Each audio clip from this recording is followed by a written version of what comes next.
mind-boggling, incredible what the cover-up and the evil that has been. How is everybody doing tonight? What did you think of the film? Well, as you all know, we have some very special guests here tonight for a Q&A. We have director Andrew Wakefield, producers Del Victory, and Polly Tommy here to discuss the film with you.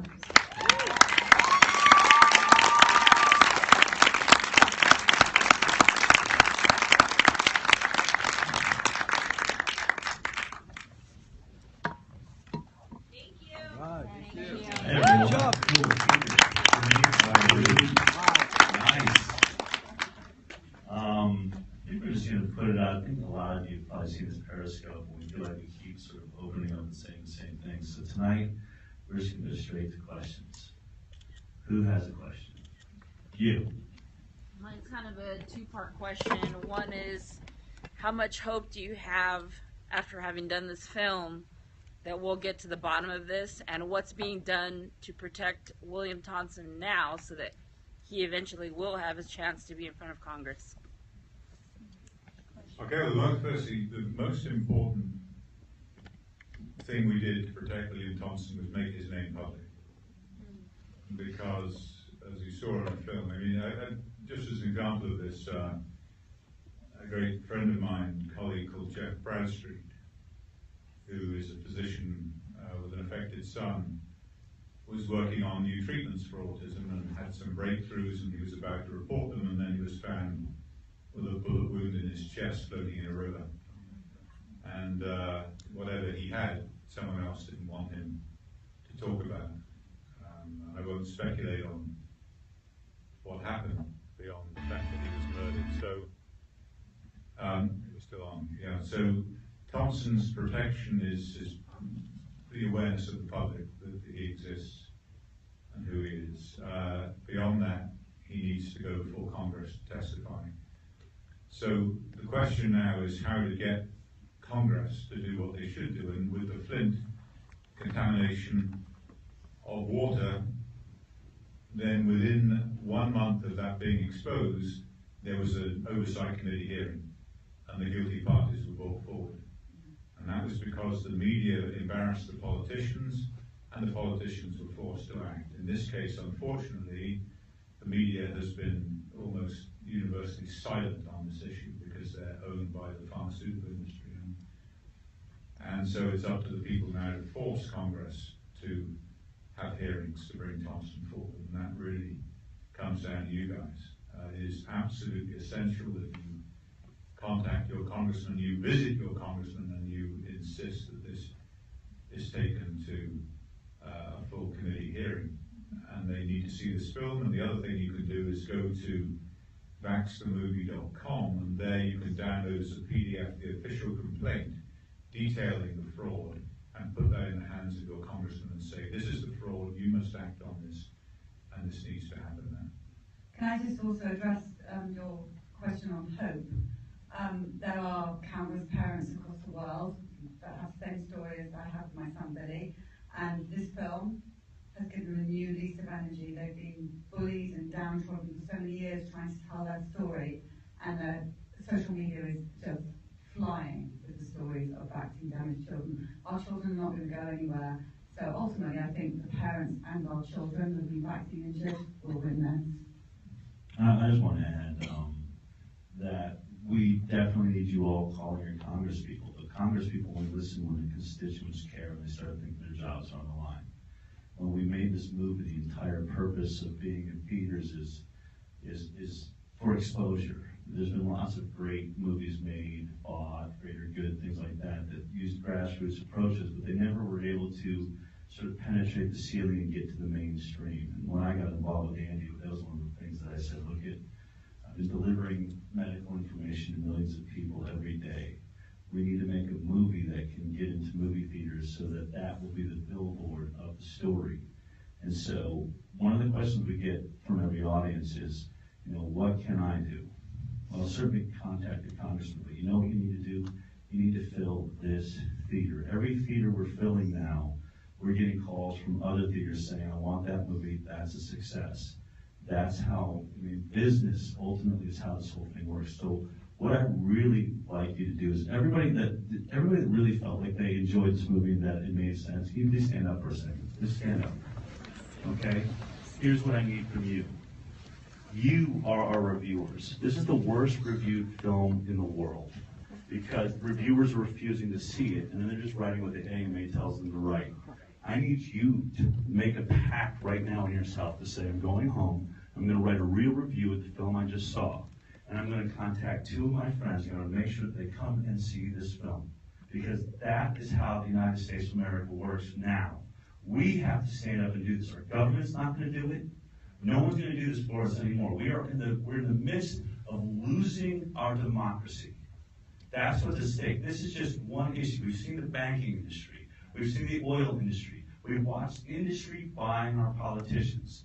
And the only way we can make them care is make something like this successful and make them scared. So please, say to yourself right now, I'm going to make sure 2 more friends come see this film. If everyone does that, they cannot stop us, and we're going to change this country. Thank you very much for being here.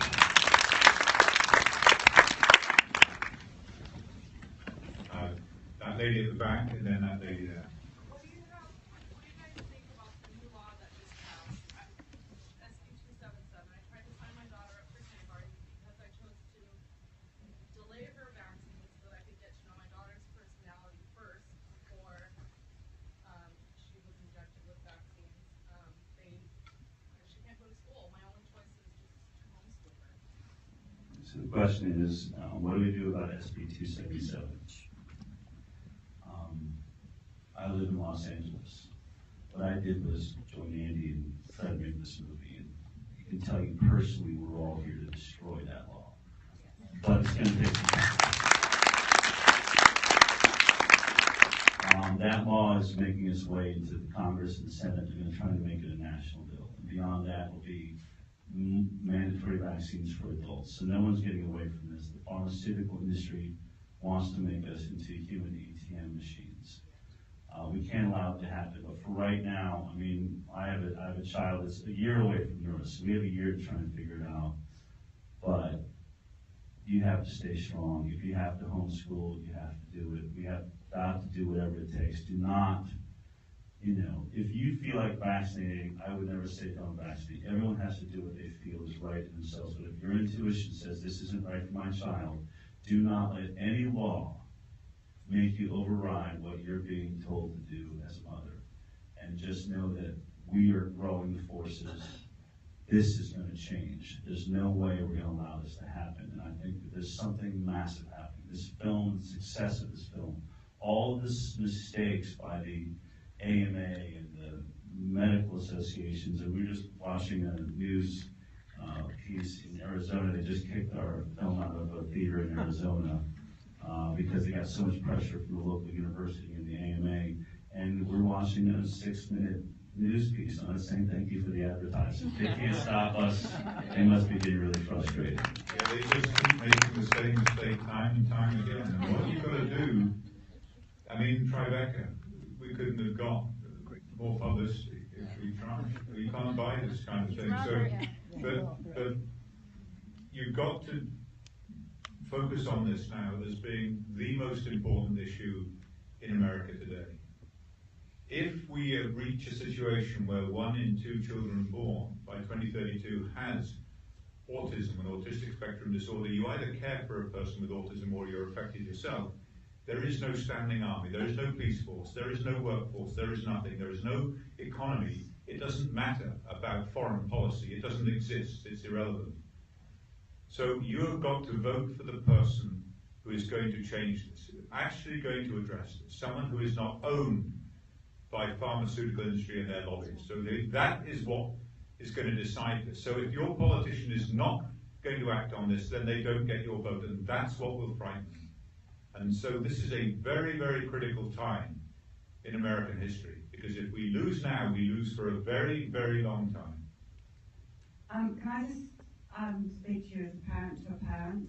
Do we have any vaccine-injured children? Parents? Okay, so I think you'll maybe agree with me when I say this. There is no school or place on earth that's worth vaccine, having been through it. I think everyone here with a vaccine-injured child will tell you it is one of the cruelest disorders that can happen to your child in the world. There is nothing okay about a vaccine-injured child. So please, my advice, parent to parent, just know that actually the best children I've ever met have been homeschooled. So don't be worried about that. But please just stay away from paediatricians as well. You don't need them. Just stay well away, stay under your radar, and keep your child at home. Right. The lady up there was next, and then the lady in the blue shirt. So in the last few days, I've read that you guys have been talking about Dr. Thompson as being handled, and that he's been given a foundation, and that perhaps he's going to recount his story. So I'm just wondering what you can do to prevent, to make sure that he tells the right story, and that he is subpoenaed, if he were to be subpoenaed before Congress. I'm going to say that there are two issues here, okay? And this statement was made by a friend and colleague of ours, but not anyone involved in the making of the film. There are two issues. One is the fraud, and the film, you'll agree, is about the fraud at the CDC. It's about the misconduct, the most egregious fraud in the history of the world. They're banging to rights on that. There is no getting around that. You've heard his words. You've seen the documents. There's no going back, no changing that. The CDC committed fraud.